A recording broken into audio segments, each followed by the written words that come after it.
আসসালামু আলাইকুম। আমি ডাক্তার মাশফিক আহমেদ ভূঁইয়া, সহকারী অধ্যাপক, surgical gastroenterology, Dhaka medical college হাসপাতাল। আমার এন্ডোস্কোপি সেন্টার ইডেন মাল্টিকেয়ার হাসপাতাল, ৭ মসজিদ রোড, আবাহনী মাঠের উল্টা দিকে, চার কাবাব সংলগ্ন। আমাদের এক সম্মানিত একজন রোগী কোয়েশ্চেন করেছেন যে পলিপ ধরা পড়া মানেই কি ক্যান্সার? আমরা প্রথমেই আগে জানবো যে পলিপ কাকে বলে। পলিপ আসলে কোলনের ক্ষেত্রে অথবা খাদ্যনালীর ক্ষেত্রে একটা মাংসের দলা নতুন করে তৈরি হওয়াটাকে পলিপ বলে। এবং সাধারণত যে কোলন এবং যে খাদ্যনালীর যে চামড়া আছে ওখান থেকেই আসলে একটা নতুন করে একটা এটার বলে গ্রোথ, নতুন করে একটা টিউমারের মতো হয় ছোট। এটা হচ্ছে পলিপ।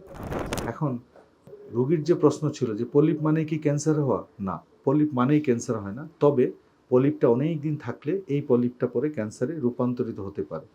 এবং এই জন্যই কোলোনোস্কোপি যদি আমরা আগে কোলোনোস্কোপি করতে পারি, সচেতন করতে পারি মানুষকে, আমরা যদি আগেই কোলোনোস্কোপি করি এবং পলিপ ছোট থাকা অবস্থায় যদি আমরা পলিপটা অপারেশন করে ফেলে দিই, তবে এই পলিপটার ক্যান্সার হতে পারলো না। এভাবেই পলিপ অপসারণের মাধ্যমে ক্যান্সার প্রতিরোধ করা সম্ভব। যে পলিপ মানেই ক্যান্সার না, তবে পলিপ থাকা মানেই ক্যান্সারের ঝুঁকি থাকা।